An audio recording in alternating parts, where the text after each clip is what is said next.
Il est 20h30, on vient de m'appeler. Et au début, on me dit que vous voulez prendre des informations pour s'inscrire à l'auto-école. Moi, j'explique les détails pour s'inscrire à l'auto-école pour quelqu'un qui s'est jamais inscrit, tu vois, les trucs normaux.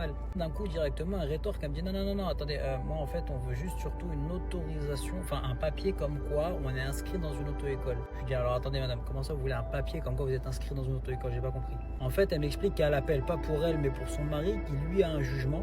Et pour son jugement, il a besoin d'un papier qui dit comme quoi il est inscrit dans une auto-école et qui passe le permis actuellement. Vous imaginez bien que ma question d'après, ça a été de savoir qu'est-ce que ça a été, qu'est-ce qu'il a fait le mec. Et ben en fait, tout simplement, il a acheté le permis de conduire sur internet. Pour pas citer les réseaux sociaux que vous savez déjà. Il a reçu son permis de conduire soi-disant par la poste, etc. Il était tout content, il a même reçu la petite carte et tout. Sauf que lors d'un contrôle de police, il s'avère qu'il avait pas du tout de permis. Il avait rien du tout, il avait ni code, ni rien. Il a même pas inscrit, il a rien du tout. Et dès ce que j'ai cru comprendre, il essayait de gruger à son jugement en faisant croire qu'il était en train déjà de passer son permis de conduire pour qu'en fait le juge il baisse la peine. Vous, à votre avis, je devrais lui faire son document ou pas du tout? Surtout que dans tous les cas, il va devoir le faire son permis. Il faut qu'il s'inscrive, il faut qu'il fasse son code, il faudra qu'il fasse ses 20 heures, il faut qu'il fasse tout normal classique. J'imagine même pas en plus combien il a dû le payer le permis.